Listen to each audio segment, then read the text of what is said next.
The players spoke really loud about what they want. Today, I'm 7 months here talking about the environment or whatever. I think is more than that. When we have these moments, we need to show up. If we don't show up, you can feel it that something has to change. And you are not going to change 22 players again. It's only 3 games into the season. It feels like it's 30 games into the season. It feels like last season has just been continued into this season. And I tell you what, after that game against Grimsby, Ruben Amorim looks genuinely broken. Now, there's a few things I want to say about Amorim, about him as a person, about his tactics, about the players, about what's next.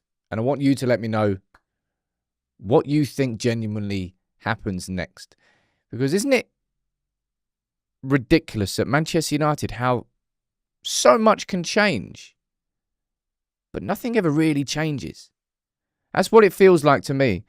Like, again, we've got a manager who comes in fresh-faced, looking happy, he's excited. He's basically got his dream job that he didn't want, but he came in mid-season because he didn't want to miss out on it. To a manager who, like, I've seen plenty of post-match interviews, we all have, of managers after big defeats, after shocking moments, after humiliations. But I don't think any one of those interviews has ever had the body language that I saw from Ruben Amorim after that Grimsby game. And just listen to this clip here. And this is him speaking to MUTV, right?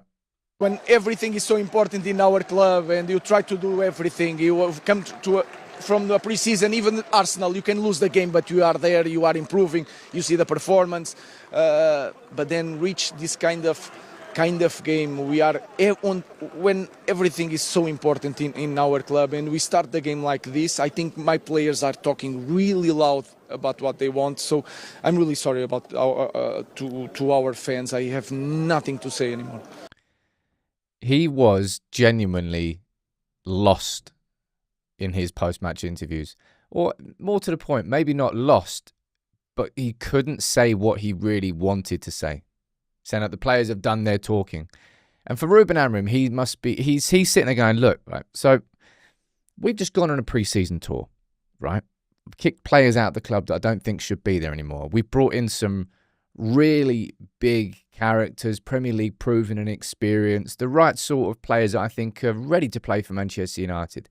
We bring those in. We have a positive pre-season. Was it a perfect pre-season? No, it wasn't. Okay, we go into the season, and then the first game of the season, we go and play like we played against Arsenal. He goes, well, I can tell you what, that's quite a lot of positives we can take from that game. I thought United actually dominated the majority of the game. If we finished our chances, we would have won that game of football. And we heard that so many times last season.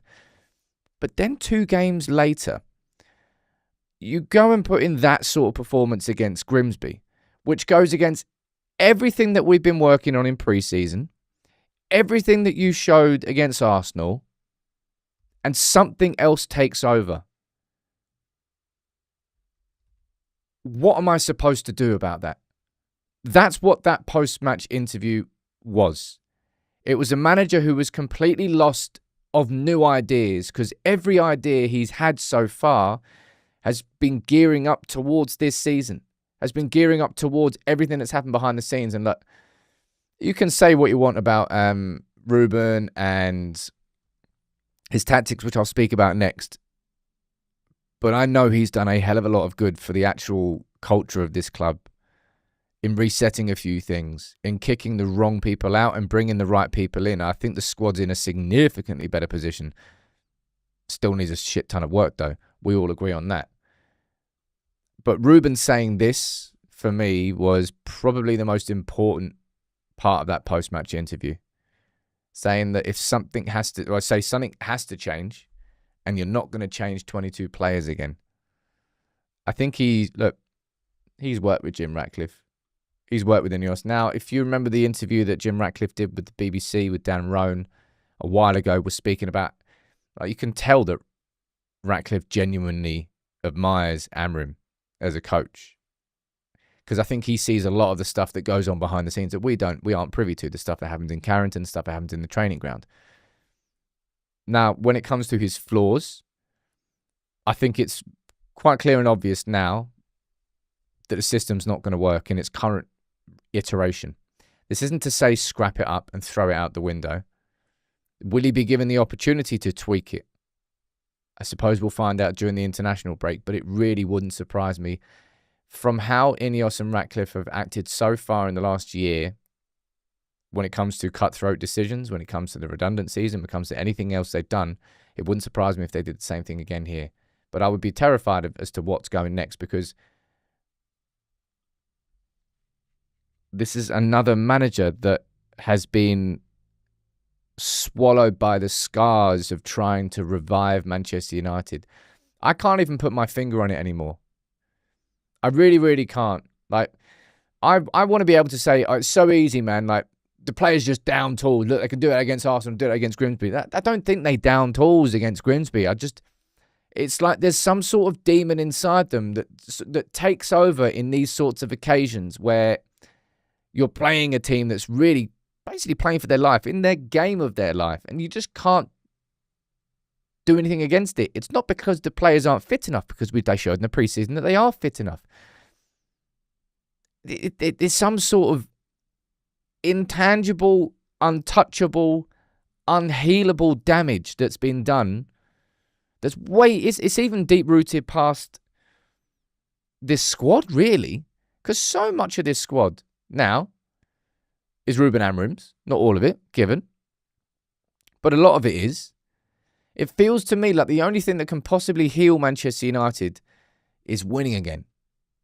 Like, no amount of change to the squad, or a new training ground, or a new stadium, or a new manager, or a new director of football, or a new anything is really going to bring about the change that heals United and gets us past this point. But the only thing that gets us past this point is winning. And the only thing I think that's actually going to heal us is winning. So what do you do? Where do you turn? What's next? That's why Ruben, for me, looked so defeated in his post-match interview.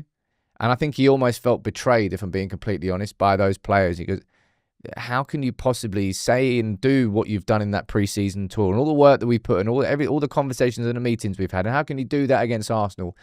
And then you play like you did in that first half against Grimsby, because it was like one of the worst first halves you'd ever see. Like, you had Maguire and Fredrickson running into each other. Ahmad, who couldn't keep a touch within 5 yards of him, second to every second ball, second in every 50-50 battle, and it's those fundamentals and the basics that come to the surface when you get to a game like that. I don't know what's next, but Ruben Amorim looked genuinely completely broken. Out of ideas. Anything that he's built to his career so far in terms of man management, in terms of installing this and doing that, and everything that it should lead towards, has not led towards it at United. Let me know what you think in the comments, but it's I'd say this is probably the lowest I've felt under any manager post-Fergie, really. No, actually, I think the lowest I felt was probably the end of Solskjaer. That really, really cut. But this here, this is brutal. Let me know what you think in the chat.